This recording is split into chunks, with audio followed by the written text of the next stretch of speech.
بسم الله الرحمن الرحيم. ألف لام را تلك آيات الكتاب المبين إنا أنزلناه قرآنا عربيا لعلكم تعقلون نحن نقص عليك أحسن القصص بما أوحينا إليك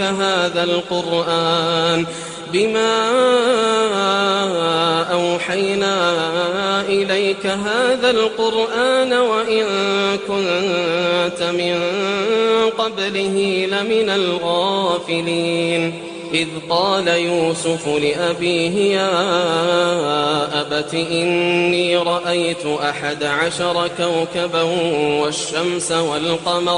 والشمس والقمر رأيتهم لي ساجدين قال يا بني لا تقصص رؤياك على إخوتك فيكيدوا لك كيدا إن الشيطان للإنسان عدو مبين وكذلك يجتبيك ربك ويعلمك من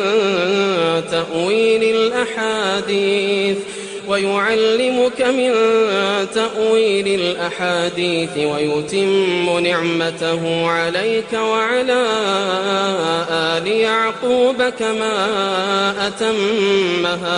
كما أتمها على أبويك من قبل إبراهيم وإسحاق إن ربك عليم حكيم لقد كان في يوسف وإخوته آيات للسائلين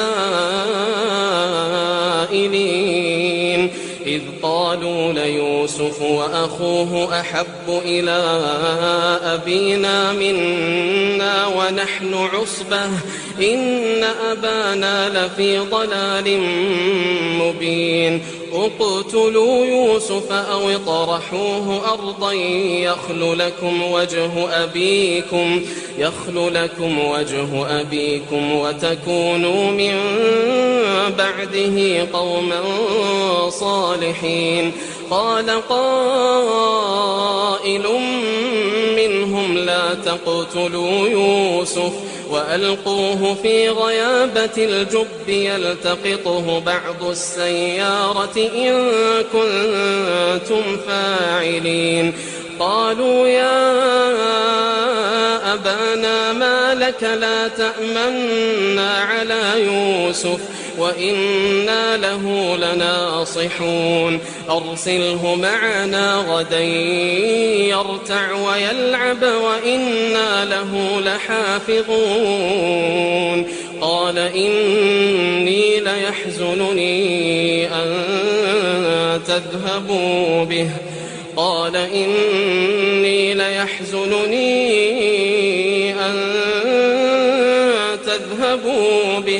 وأخاف أن يأكله الذئب وأنتم عنه غافلون قالوا لئن أكله الذئب ونحن عصبة إنا إذا لخاسرون فلما ذهبوا به وأجمعوا أن يجعلوه في غيابة الجب وأوحينا إليه لتنبئنهم بأمرهم هذا وهم لا يشعرون وجاءوا أباهم عشاء يبكون قالوا يا أبانا إنا ذهبنا نستبق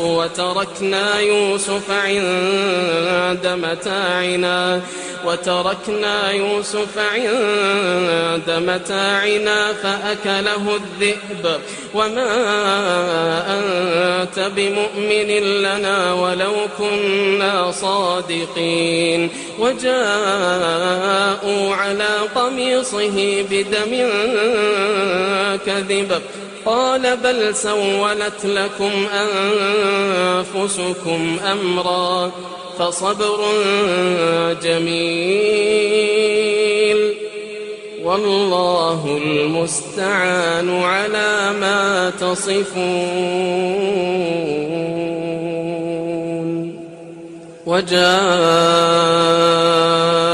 سيارة فأرسلوا واردهم فأدلى دلوه قال يا بشرى هذا غلام وأسروه بضاعة والله عليم بما يعملون وشروه بثمن بخس دراهم معدودة وكانوا فيه من الزاهدين. وقال الذي اشتراه من مصر لامرأته أكرمي مثواه عسى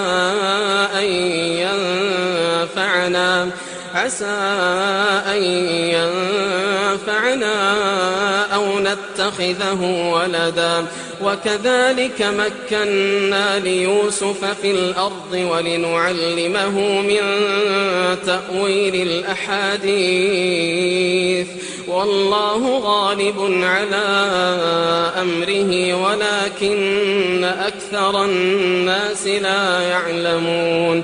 ولما بلغ أشده آتيناه حكما وعلما وكذلك نجزي المحسنين. وراودته التي هو في بيتها عن نفسه وغلقت الأبواب وقالت هيت لك قال معاذ الله إنه ربي أحسن مثواي إنه لا يفلح الظالمون. ولقد همت به وهم بها لولا أن رأى برهان ربه كذلك لنصرف عنه السوء والفحشاء إنه من عبادنا المخلصين. واستبق الباب وقدت قميصه من دبر وألف يا سيدها لدى الباب قالت ما جزاء من أراد بأهلك سوءا إلا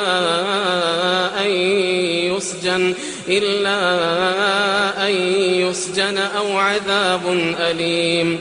قال هي راودتني عن نفسي وشهد شاهد من أهلها إن كان قميصه قد من قبل فصدقت وهو من الكاذبين وإن كان قميصه قد من دبر فكذبت وهو من الصادقين. فلما رأى قميصه قد من دبر قال إنه من كيدكن إن كيدكن عظيم. يوسف أعرض عن هذا واستغفري لذنبك إنك كنت من الخاطئين. وقال نسوة في المدينة امرأة العزيز تراود فتاها عن نفسه قد شغفها حبا إنا لنراها في ضلال مبين. فلما سمعت بمكرهن أرسلت إليهن وأعتدت لهن متكأ وآتت كل واحدة منهن سكينا وقالت اخرج عليهن. فلما رأينه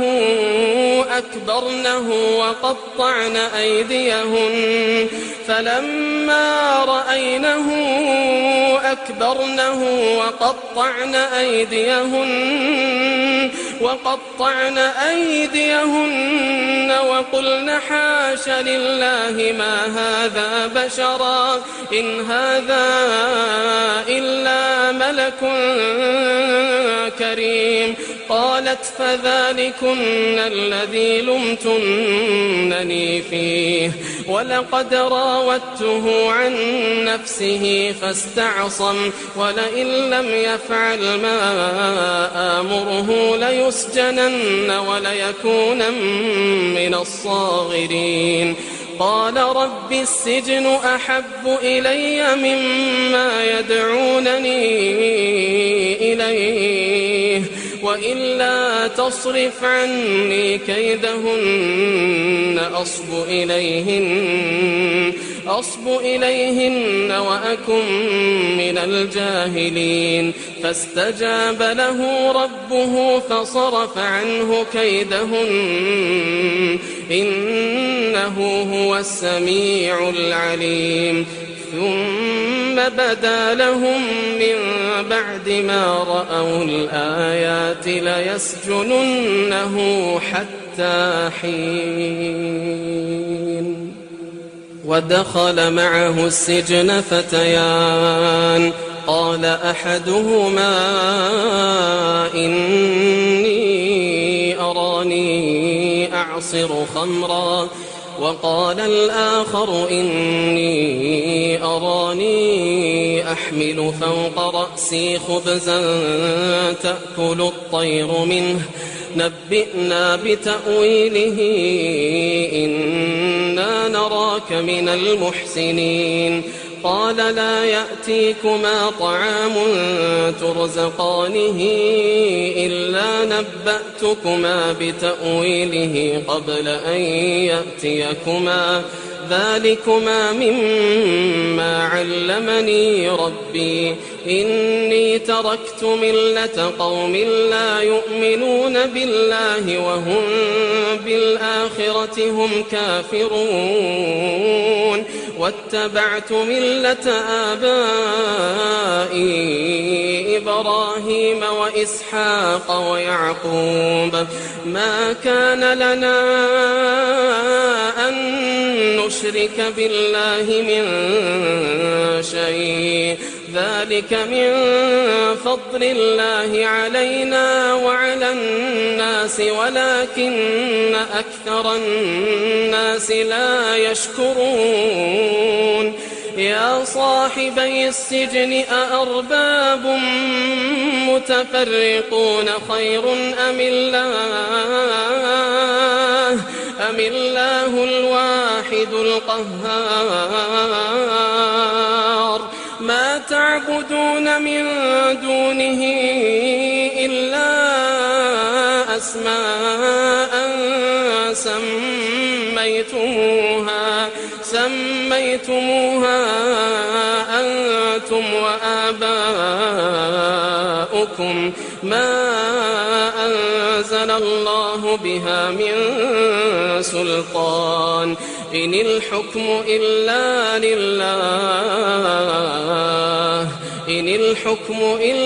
لله أمر أن لا تعبدوا إلا إياه ذلك الدين القيم ولكن أكثر الناس لا يعلمون.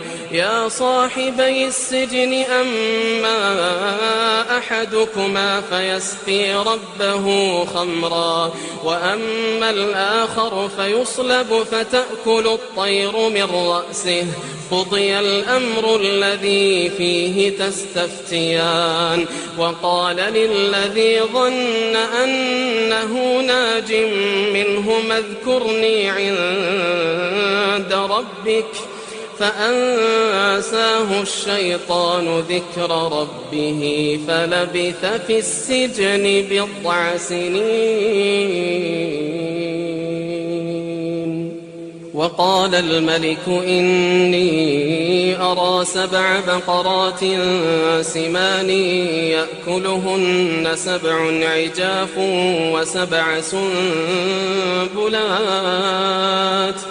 وسبع سنبلات خضر وأخر يابسات يا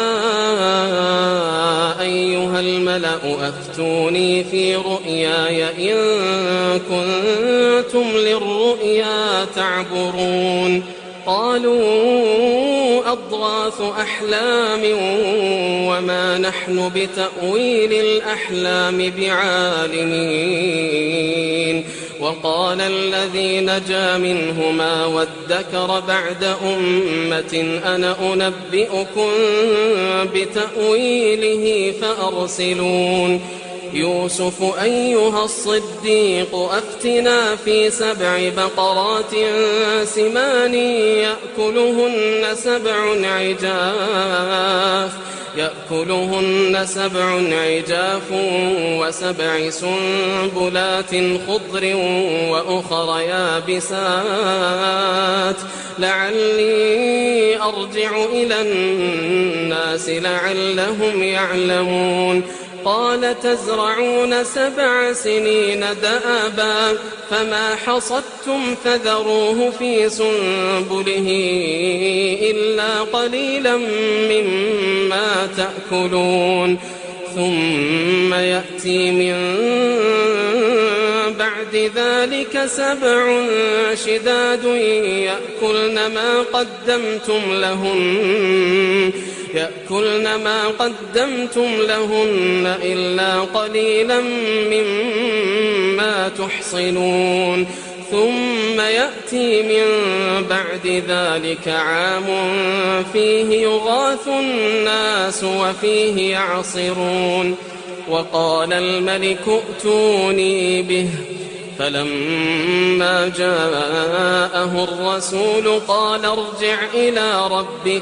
قال ارجع إلى ربك فاسأله ما بال النسوة اللاتي قطعن أيديهن إن ربي بكيدهن عليم قال ما خطبكن إذ راوتن يوسف عن نفسه قلنا حاش لله ما علمنا عليه من سوء قالت امرأة العزيز الآن حصحص الحق أنا راودته عن نفسه وإنه لمن الصادقين ذلك ليعلم أني لم أخنه بالغيب وأن الله لا يهدي كيد الخائنين وما أبرئ نفسي إن النفس لأمارة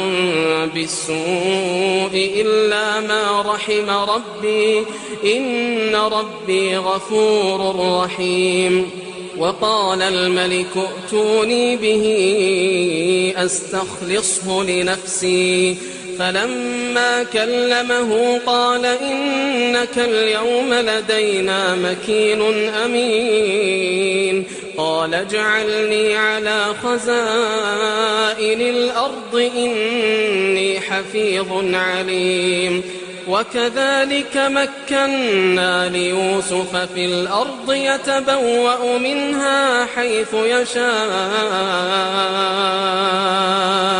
نصيب برحمتنا من نشاء ولا نضيع أجر المحسنين ولأجر الآخرة خير للذين آمنوا وكانوا يتقون وجاء إخوة يوسف فدخلوا عليه فعرفهم وهم له منكرون ولما جهزهم بجهازهم قال ائتوني بأخ لكم من أبيكم ألا ترون أني أوفي الكيل وأنا خير المنزلين فإن لم تأتوني به فلا كيل لكم عندي ولا تقربون قالوا سنراود عنه أباه وإنا لفاعلون وقال لفتيانه اجعلوا بضاعتهم في رحالهم لعلهم يعرفونها إذا انقلبوا إلى أهلهم لعلهم يرجعون. فلما رجعوا إلى أبيهم قالوا يا أبانا منع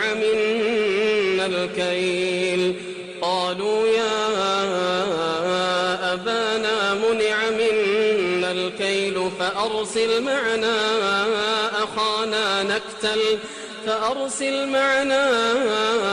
أخانا نكتل وإنا له لحافظون. قال هل آمنكم عليه إلا كما أمنتكم على أخيه من قبل فالله خير حافظا وهو أرحم الراحمين. ولما فتحوا متاعهم وجدوا بضاعتهم ردت إليهم قالوا يا أبانا ما نبغي هذه بضاعتنا ردت إلينا ونمير أهلنا ونحفظ أخانا ونزداد كيل بعير ذلك كيل يسير.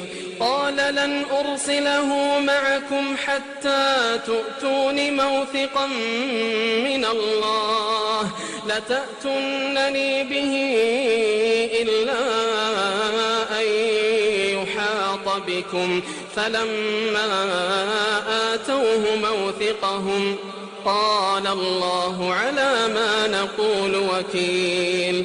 وقال يا بني لا تدخلوا من باب واحد وادخلوا من أبواب متفرقة وما أغني عنكم من الله من شيء إن الحكم إلا لله عليه توكلت وعليه فليتوكل المتوكلون. ولما دخلوا من حيث أمرهم أبوهم ما كان يغني عنهم من الله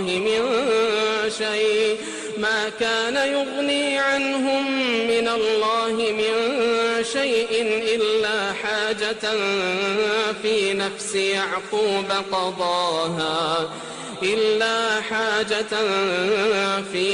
يعقوب قضاها وإنه لذو علم لما علمناه ولكن أكثر الناس لا يعلمون. ولما دخلوا على يوسف آوى إليه أخاه قال إني أنا أخوك فلا تبتئس بما كانوا يعملون.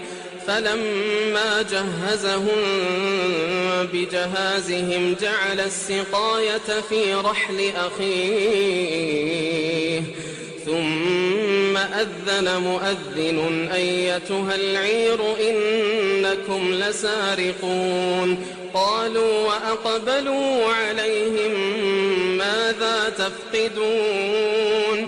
قالوا نفقد صواع الملك ولمن جاء به حمل بعير وأنا به زعيم. قالوا تالله لقد علمتم ما جئنا لنفسد في الأرض وما كنا سارقين. قالوا فما جزاؤه إن كنتم كاذبين؟ قالوا جزاؤه من وجد في رحله فهو جزاؤه كذلك نجزي الظالمين. فبدأ بأوعيتهم قبل وعاء أخيه ثم استخرجها من وعاء أخيه كذلك كدنا ليوسف ما كان ليأخذ أخاه في دين الملك إلا أن يشاء الله نرفع درجات من نشاء وفوق كل ذي علم عليم قالوا إن يسرق فقد سرق أخ له من قبل فأسرها يوسف في نفسه ولم يبدها لهم قال أنتم شر مكانا والله أعلم بما تصفون قالوا يا أيها العزيز إن له أبا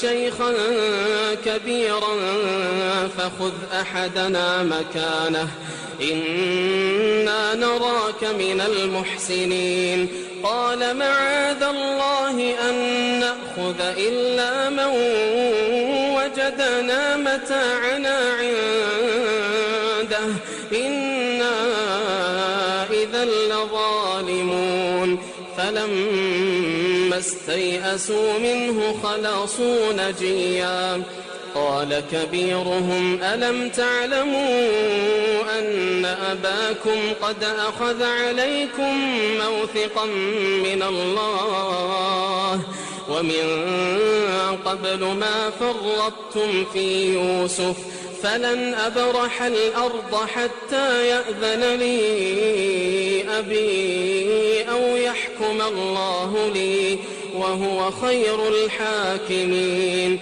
ارجعوا إلى أبيكم فقولوا يا أبانا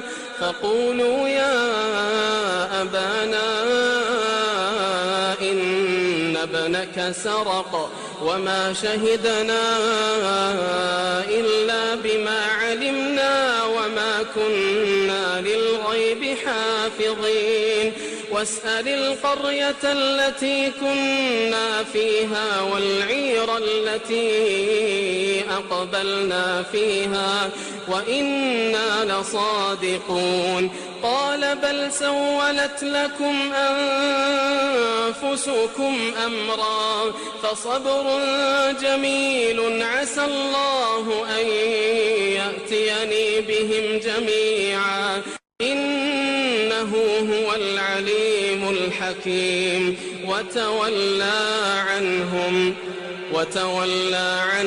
وقال يا أسفا على يوسف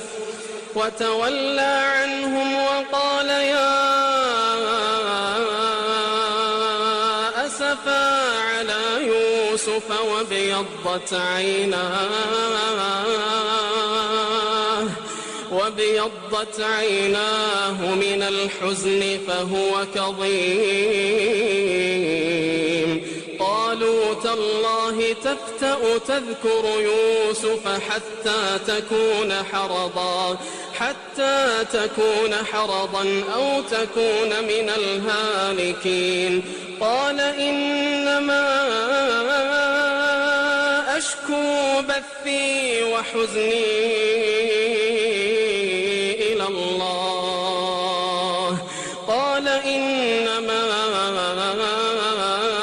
أشكو بثي وحزني إلى الله وأعلم من الله ما لا تعلمون يا بني يذهبوا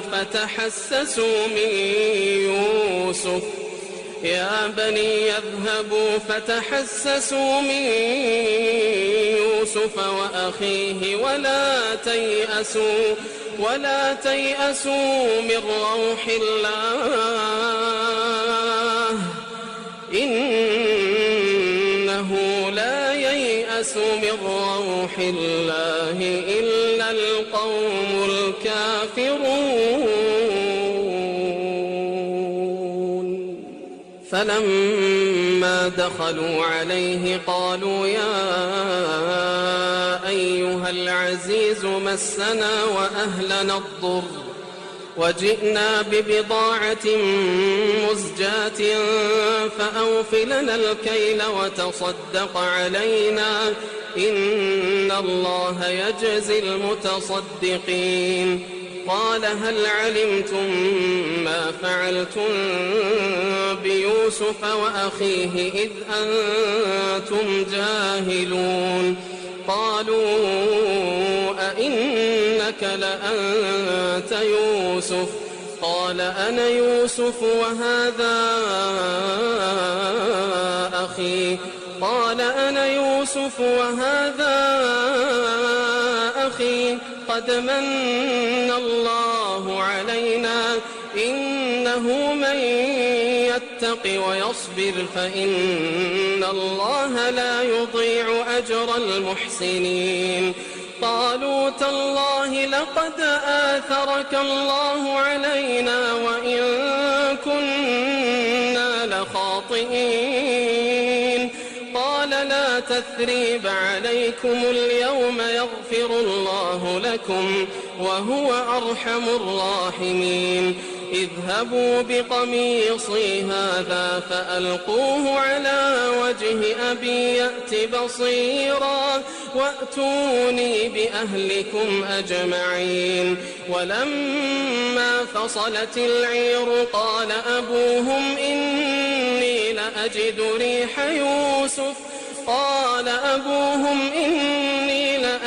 ريح يوسف لولا أن تفندون. قالوا تالله إنك لفي ضلالك القديم. فلما أن جاء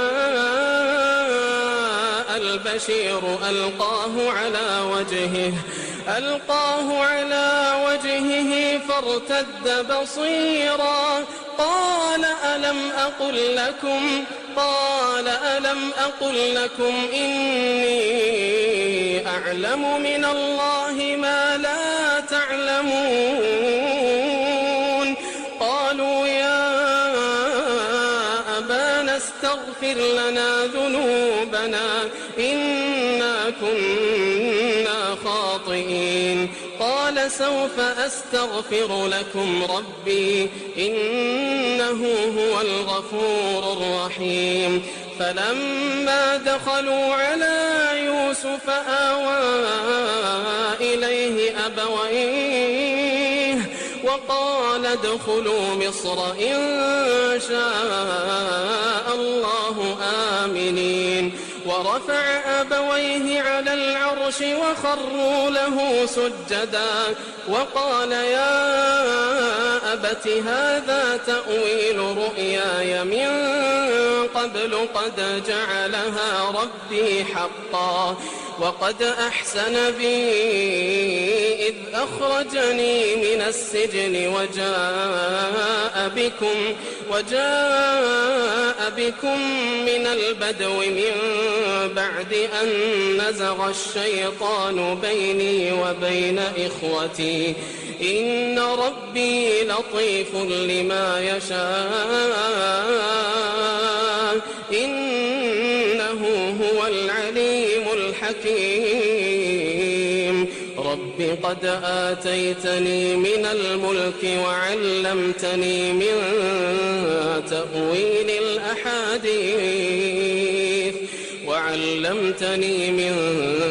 تأويل الأحاديث فاطر السماوات والأرض أنت ولي في الدنيا والآخرة توفني مسلما وألحقني بالصالحين. ذلك من أنباء الغيب نوحيه إليك وما كنت لديهم إذ أجمعوا أمرهم وهم يمكرون. وما أكثر الناس ولو حرصت بمؤمنين وما تسألهم عليه من أجر إن هو إلا ذكر للعالمين.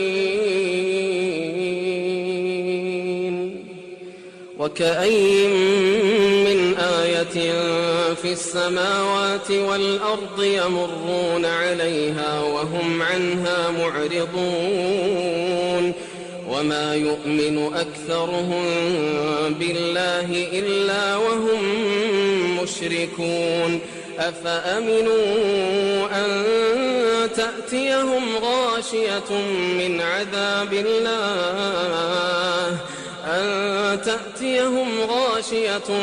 عذاب الله أو تأتيهم الساعة بغتة وهم لا يشعرون قل هذه سبيلي أدعو إلى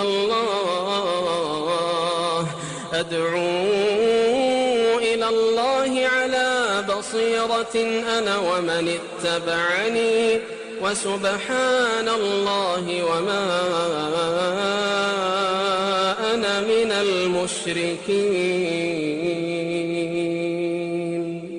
وما أرسلنا من قبلك إلا رجالا نوحي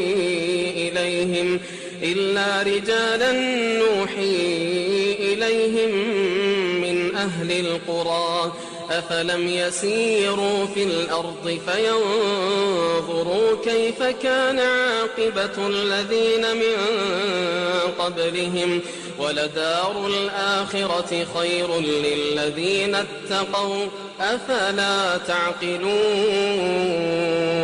حتى إذا استيأس الرسل وظنوا أنهم قد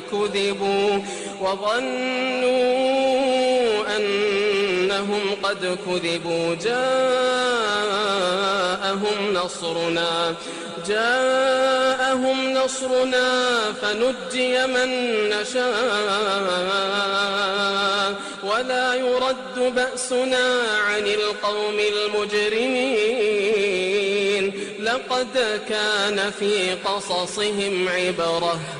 لقد كان في قصصهم عبرة لأولي الألباب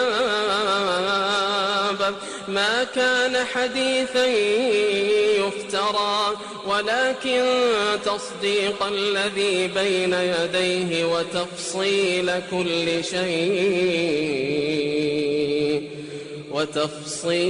كل شيء وهدى ورحمة لقوم